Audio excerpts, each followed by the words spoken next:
Hello friends, welcome back to my channel. তো আমি চলে এসেছি আরেকটা নতুন ভিডিও নিয়ে তোমাদের সাথে শেয়ার করছি। আমাদের একটা পৈতে বাড়িতে নিমন্ত্রণ ছিল। আমার মাকে পৈতে মা বানানো হয়েছিল।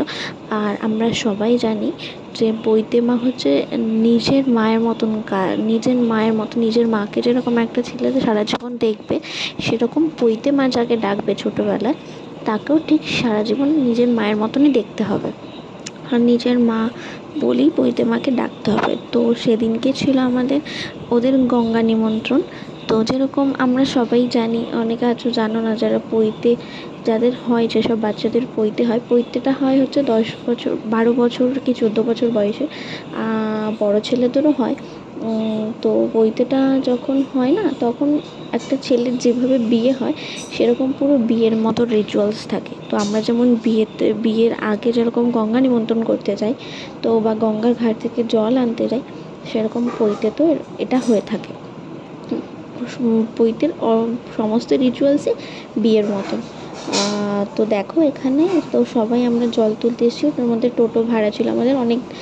পৈতের দিন থেকে, মানে একদম প্রথম দিন থেকে যা যা রিচুয়ালস হয় সেই দিন থেকে নিমন্ত্রণ ছিল। কারণ যেহেতু আমার মাকে পৈতে মা ডাকবে বা আমার মা পৈতে মা হবে, সেই অনুযায়ী। তো তোমরা দেখো, আমরা সবাই এখানে চলে এসেছি, ঘাটে চলে এসেছি। তো এখানে সমস্ত কিছু রিচুয়ালস মানা হচ্ছে। মা গঙ্গাকে নিমন্ত্রণ করা হচ্ছে, যাতে মা গঙ্গাও আমাদের অনুষ্ঠানে থাকে। তো দেখো, ওখান থেকে 2টো টোটো ভাড়া করেছিলাম। ওই 2টো টোটোতে ওদের বাড়ির লোক, আমাদের বাড়ির লোক, সব মিলিয়ে মোটামুটি 14 থেকে 15 জন ছিলাম। 2টো টোটোতে হয়ে গেছে। বেশ মজা করতে করতে এসেছি। তো তোমরা দেখতে থাকো, পুরো ব্লগটা তোমাদের সাথে আমি শেয়ার করছি। আর তোমাদের কারা তোমরা পৈতে বাড়ি গেছো বা পৈতে বাড়িতে ইনভাইট ছিল, যারা গেছো তারাও আমাকে জানাবে। আর যারা জানো না পৈতের কী রিচুয়ালস, তারা আমাকে প্লিজ বলো। কারণ তাহলে আমি আমরা পৈতেতে আমাদের কী রিচুয়ালস হয়েছে সেগুলো সবগুলো তোমাদের সাথে শেয়ার করব।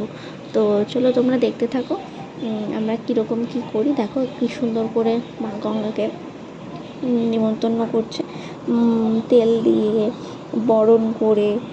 সবার আগে মা গঙ্গাকে নিমন্ত্রণ করতে হয়, যাতে মা গঙ্গা আমাদের সাথেই আমাদের ইনভাইটে আমাদের বাড়িতে আসে। তো তোমরা চলো দেখতে থাকো ভিডিওটা।